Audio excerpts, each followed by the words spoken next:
ಎಲ್ರಿಗೂ ವರಮಹಾಲಕ್ಷ್ಮಿ ಹಬ್ಬದ ಶುಭಾಶಯಗಳು. ಹಾಯ್ ಫ್ರೆಂಡ್ಸ್, ನಮಸ್ತೆ. ವರಮಹಾಲಕ್ಷ್ಮಿ ಹಬ್ಬ ಅಂದ್ರೆ ಹೆಣ್ಮಕ್ಳಿಗೆ ಏನೋ ಒಂಥರ ಖುಷಿ. ಯಾಕೆಂದರೆ ಒಂದು ಮಂತಿಂದನೇ ಪ್ರಿಪ್ರೇಷನ್ನ ಸ್ಟಾರ್ಟ್ ಮಾಡ್ಕೊಂಡಿರ್ತಾರೆ. ಹೇಗೆ ಡೆಕೋರೇಟ್ ಮಾಡಬೇಕು, ಹೇಗೆ ಸ್ಯಾರಿ ಉಡಿಸೋದು, ಹಾಗೆ ಲಕ್ಷ್ಮಿನ ಹೇಗೆ ಕೂರಿಸೋದು ಅಂತ. ಸೊ ನಾನು ಕೂಡ ಸಿಂಪಲ್ಲಾಗಿ ಪ್ರಿಪ್ರೇಷನ್ ಮಾಡ್ಕೊಂಡಿದ್ದೆ.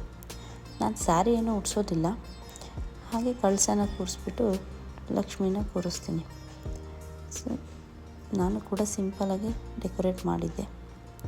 ಬೆಳಗ್ಗೆನೇ ಬ್ರಾಹ್ಮಿ ಮುಹೂರ್ತದಲ್ಲಿ ಪೂಜೆ ಮಾಡಬೇಕು ಅಂತ ನೈಟೇ ಎಲ್ಲ ಪ್ರಿಪೇರ್ನ ಮಾಡಿಕೊಂಡು ಎಲ್ಲರೂ ಬೆಳಗ್ಗೆ ಎದ್ದು ರೆಡಿಯಾಗಿ ಕಂಕಣ ಕಟ್ಕೊಂಡು ಪೂಜೆನ ಶುರು ಮಾಡಿದ್ವಿ.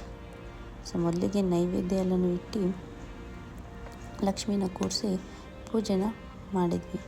ಸೊ ಪೂಜೆ ಮಾಡಾದಮೇಲೆ ನನ್ನ ಮಗಳು ದೇವ್ರ ನಾಮ ಹೇಳ್ತೀನಿ ಅಂತ ಹಾಡೋಕ್ಕೆ ಸ್ಟಾರ್ಟ್ ಮಾಡಿದ್ವಿ.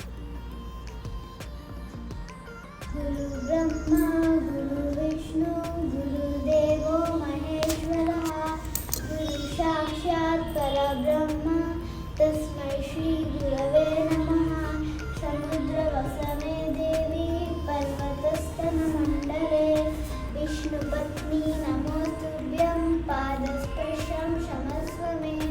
आङ्गिकं भुवनं यस्य वाचिकं सर्ववामयम् आहार्यं चन्द्रतारादि तं नमः साधुकं शिवम्.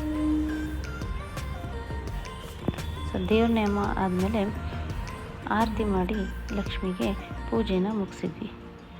ನಮ್ಮನೆ ಲಕ್ಷ್ಮಿಗೆ ಅರಿಶಿನ ಕುಂಕುಮ ಕೊಟ್ಟು ನಾನು ಕೂಡ ಎಲ್ಲರ ಮನೆಗೂ ಅರಿಶಿನ ಕುಂಕುಮಕ್ಕೆ ಹೋಗ್ಬಿಟ್ಟು ಬಂದೆ.